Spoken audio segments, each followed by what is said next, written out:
Hi పిల్లలు, నేను మీకు ఒక చిన్న కథ చెబుతాను. ఈ కథ పేరు మీరు అబద్ధం చెబితే ఏమవుతుంది.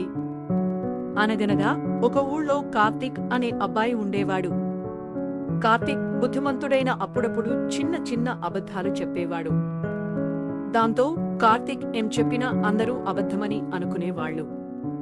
కార్తీక్కి ఒకరోజు వాళ్ల అమ్మ పాలు తాగడానికి ఇచ్చింది. కార్తీక్ పాలు సగం తాగి అమ్మాతో పూర్తిగా తాగిన అని అబద్ధం చెప్పాడు. అలాగే స్కూల్కి వెళ్లకుండా అబద్ధం చెప్పి బయట ఆటలు ఆడేవాడు. హోంవర్క్ కూడా చేయకుండా అబద్ధాలు చెప్పేవాడు. ఒకరోజు కార్తీక్ బయట స్నేహితులతో ఆడుతూ ఉండగా కింద పడిపోయాడు. దెబ్బ తగిలింది అని ఏడవడం మొదలుపెట్టాడు. చుట్టూ ఉన్న స్నేహితులు కార్తీక్ అబద్ధం చెప్తున్నాడు అనుకోని పట్టించుకోకుండా వెళ్లిపోయాడు. కార్తీక్ వాళ్ల అమ్మ కార్తీక్ ఏడుపు విని మళ్లీ కార్తీక్ అబద్ధాలు చెప్తున్నాడు అనుకుంది. కాసేపాటికి కార్తీక్ నొప్పితో గట్టిగా ఏడ్చాడు.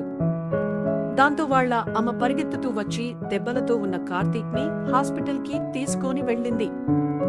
కాలుకి కట్టుతో కార్తీక్ హాస్పిటల్ బెడ్ మీద ఉన్నాడు.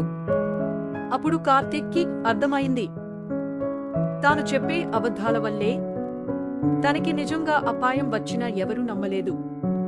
కార్తీక్ అమ్మకి సారీ చెప్పాడు. ఇంకెప్పుడు అబద్ధాలని చెప్పాను అని ఒట్టు వేశాడు. ఈ కథలో మనం తెలుసుకున్న నీతి కోసం వీడియోని లైక్ చేయండి. ఈ కథలో మనం తెలుసుకున్న నీతి, ఎప్పుడు నిజం చెప్పాలి, అబద్ధం చెబితే ఎవరు నమ్మరు. Like and subscribe for more fun.